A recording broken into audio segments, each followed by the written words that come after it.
It feels challenging, obviously. My biggest concern is that we have a hospital with 1,000 beds that is now not able to support the population of Jerusalem. We know that the patients are suffering, that everything except essential services are curtailed, and it makes it truly painful for Hadassah, the Women's Zionist organization, because our efforts for 100 years now have been to provide state-of-the-art health care, and it's not happening. Practically speaking, what are you doing to end this crisis?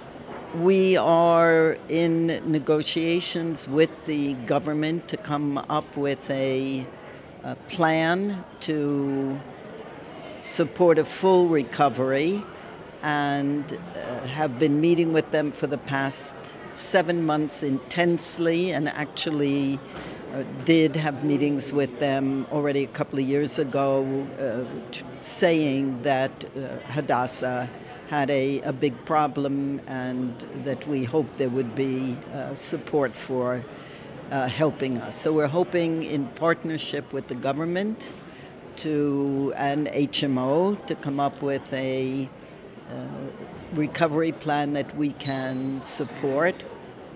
The big issue right now, as you are well aware, is that the unions are on strike, and although HWZOA and the government have now sent some funds to support this 90-day stay of Section 350, where we'll have an opportunity to finalize the recovery plan, the unions are still, last I heard, still striking. What do you say to those who say this is a private hospital, the state doesn't have to fund?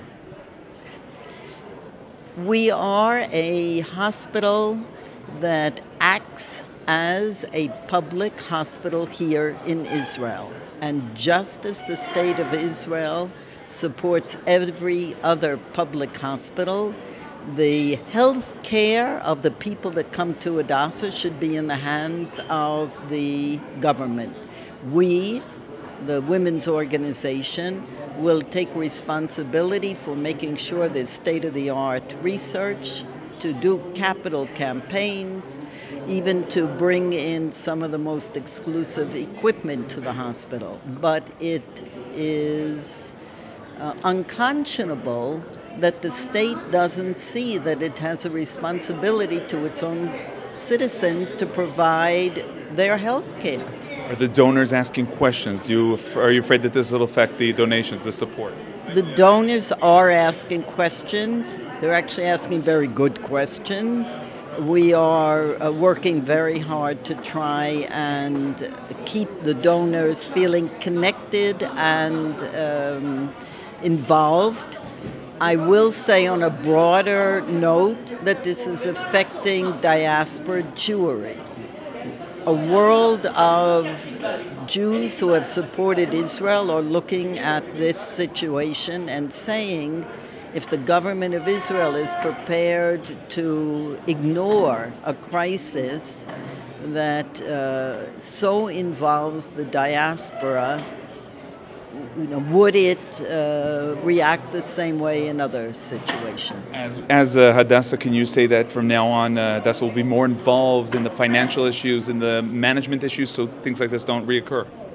Hadassah will never be involved in the management of the hospital. We never have been, and we won't be. However, the HMO board, which has been asking questions right along and not getting fully transparent responses, will now understand its obligation to be far more inside the hospital if necessary, and certain that we understand the real day-to-day situation, financial situation.